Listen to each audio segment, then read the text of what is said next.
મસ્ત જો અંજયભાઈ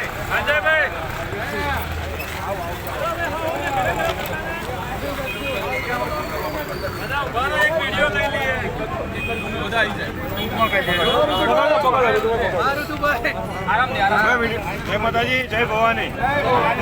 આજે આપણે જે થયું છે સમાજની એકતા દ્વારા આપણી એક્સરસાઇઝ નથી થઈ, બાકી ના થઈ હોય જો ભેગા ના થયા હોત ને એક્સરસાઇઝ 100% થાય આપણી પર। આ સમાજની એકતા છે, સમાજની એકતા બતાવી હોય ને તો આજે ભેગું થવું પડશે, બધા લડત આપવી પડશે। કાંઈ જો કોઈ પાર્ટી હોય, ભારતીય જનતા પાર્ટી હોય, કોઈ પણ પાર્ટી હોય, સમાજ ભેગો રહેશે ને તો કોઈ તાકાત નથી કઈ ઉખાડીએ કે આપણું આજે। બીજું કઈ પણ મેસેજ આવે કોઈ પણ કાર્યક્રમ કરવાનો છે તો બધા આટલી મોટી સંખ્યા ભેગું થવું હોય, એક 5-5 જણા લઈને આવજો।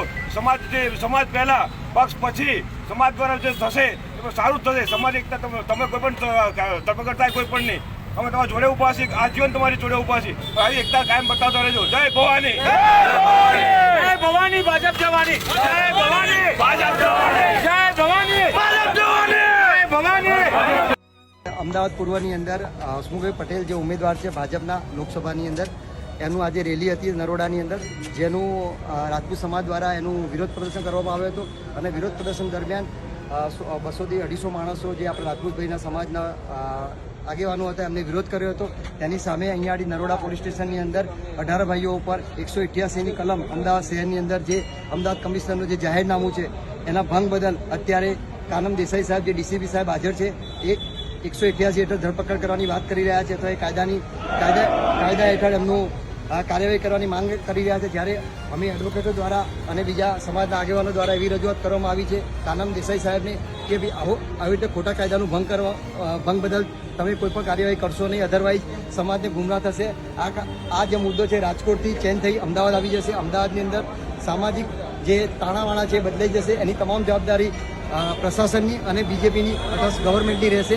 એના માટે નમ્ર વિનંતી કરીએ છીએ આવું કોઈ પણ કાર્ય પ્રશાસન દ્વારા, પોલીસ પ્રશાસન દ્વારા અથવા ઇલેક્શન કમિશન દ્વારા ન કરવામાં આવે।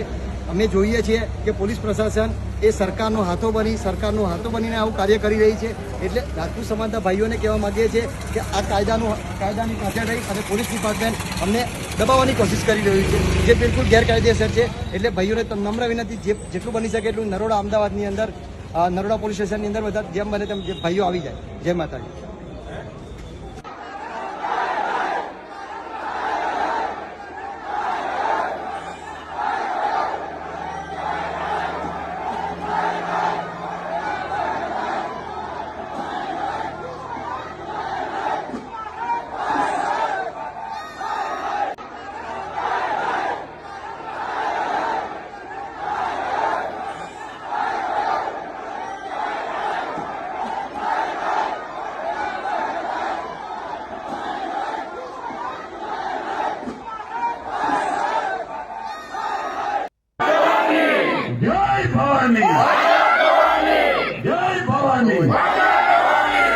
આ તમારો અવાજ, આ આપનો ઉત્સાહ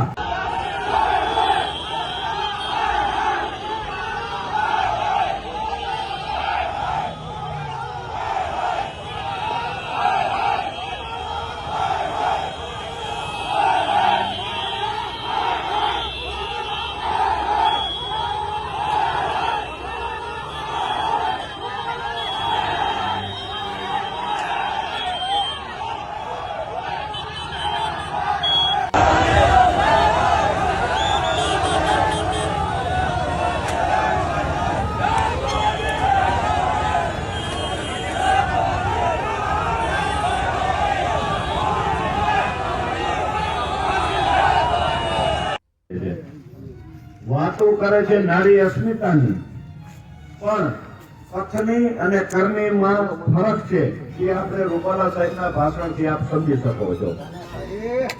તો જેવી રીતે આપ જાણો છો, રાજસ્થાનની એક પેટર્ન છે, 5 વર્ષ કોંગ્રેસ, 5 વર્ષ ભાજપ, કોઈ તાનાશાહ નથી બનતો. શું કામ બન્યા તાનાશાહ? આપણે ગુજરાતનું હું જે એક લાગણી રહીએ છે હંમેશા, ભાજપ એટલે આપણે એમ કેવું હોવ સૌ માથા ઉપર લઈ લેવું.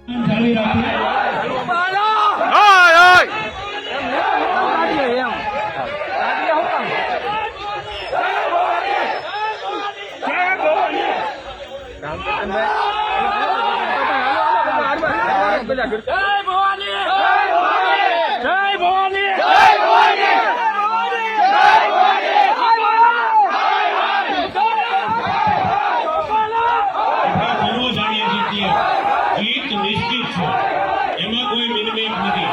આપણે નરેન્દ્રભાઈ મોદીના હાથ મજબૂત કરવાના છે. એટલા માટે નીમુબેન ગામડિયા રૂપી કમળ ભારતીય જનતા પાર્ટીનું ભાવનગર શહેરમાંથી ચૂંટીને ઘોઘા સર્કલ વોર્ડમાંથી સૌથી વધારે લીડ અપાવેલા છે.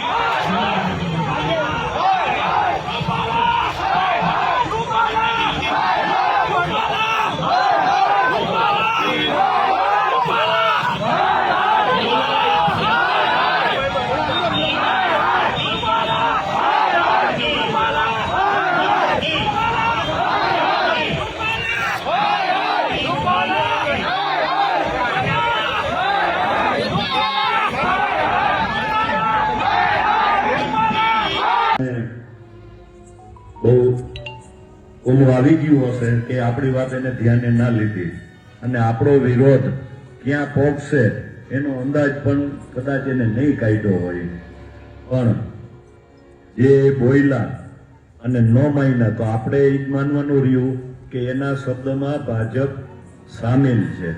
એટલે આપણે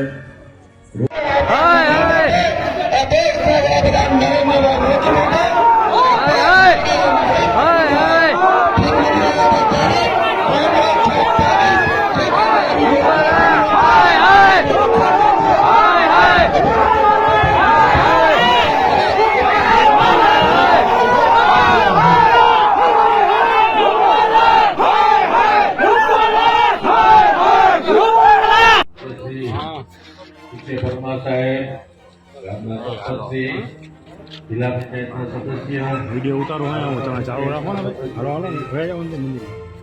યુવા મોરચાના મહામંત્રી, મહામંત્રીશ્રી અને સામે બેઠેલા બધા વડીલો અને યુવાનો, તો બોલાયું તો છે નહીં, કારણ કે 33મો દિવસ છે આજે ટિકિટ જાહેર થઈ અને બોલું તો એવા જણાવવાનું છે થઈ ગયું છે, જાજુ નહીં બોલું, પણ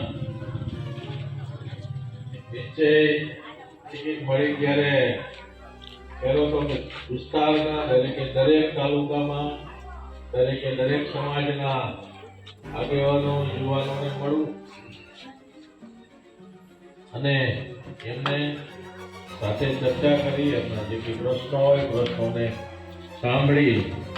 આપ બધા ચૂંટણી મને મોકલવાના તો છો જ, વિશ્વાસ ટિકિટ મળી ત્યારથી છે, કારણ કે દેશ દરેક રાજ્યએ નક્કી જ કરી લીધું છે કે મોદી સાહેબ બીજી વખત વડાપ્રધાન બનાવવાના છે અને બનાવવાના છે.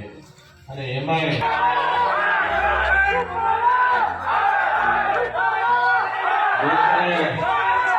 બીજી વખત વડાપ્રધાન બનાવવાનો સંકેત પણ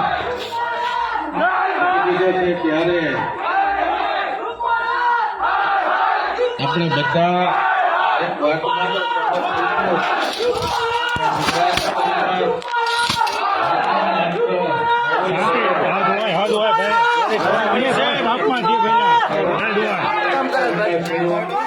બધાએ જોયું છે વિકાસને પદ્ધતિને લોકો માટે કામ કરતી જો સરકાર હોય, માત્ર ભારતીય જનતા પાર્ટીની સરકાર ગરીબો ભારત યોજનાના કારણે ગરીબોને આજે મેડિકલની સારવાર મળી રહી છે. ખેડૂતોને એના કિસાન સન્માન નિધિની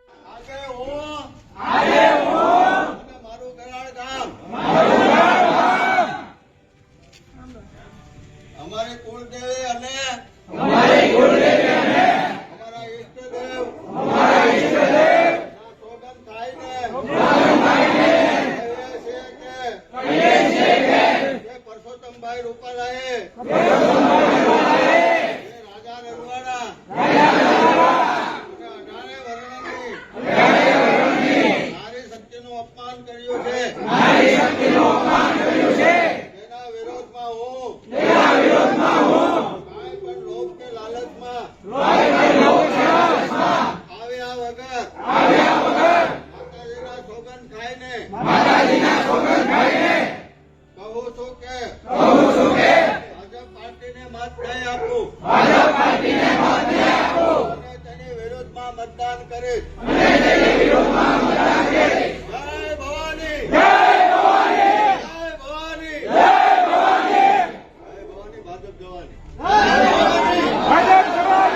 જય ભવાની, જય સોમનાથ.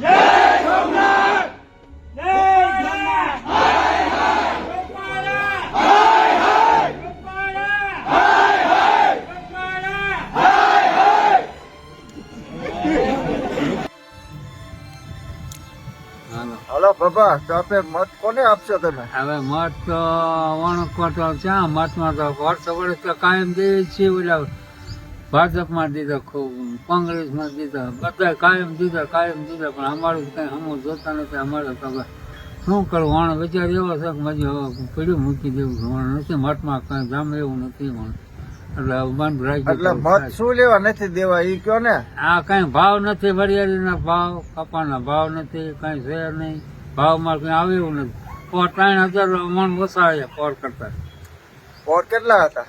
પોર તો ઘણા હતા, 3.5 4 જેવું પગી ગયું. 4 અને વણ ક્યાં 1000 રૂપિયા ભાવ છે.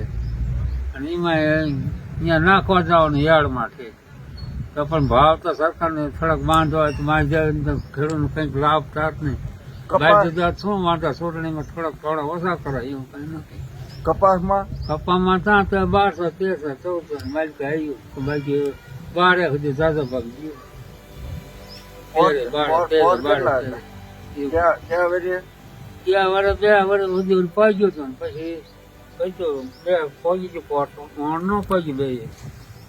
વણ તો હવે કરવું શું આમાં, હવે મત તો હવે ગણતરી એવું થાય છે. શું ગણતરી થાય? મઠમાં તો દઈશું પણ હવે કઈ હજી બહાર પડે બધા પબ્લિક પછી દેવાય પાછળ કેમ દેવાય થોડુંક. આ તો અમારે મત હારા લઈ જાવ ને કઈ અમને લાભ આવતો નથી. પાણીનો પાણી એક વાત આવતી નથી, શું કરવાનું? પાણી ક્યારેક તો આવવું જોઈએ. હા, હતું છે. અહીં પાણી તો કોઈ આવતું નથી. એટલે પાણીનો મેન પ્રોબ્લેમ છે. હા, માન પ્રોબ્લેમ પાણીનો, બીજો નથી. એટલે પાણી જો આવી જાય, આ કલાડો બલાડો ભરવાનું કરે તો બધું હારવાનું થઈ જાય. બધા લગભગ તો પાણી આવી જાય. ભલે વધુ ઓછો આપણે કઈ વાંધો નહીં, મહિનો આપણે મહિનો બંધ રહે તો કઈ વાંધો નથી. પણ દડે તો વારો આવે ને આપણે પાણીમાં ખેતી વાળા બીજું શું કહેવાનું હોય પબ્લિકને.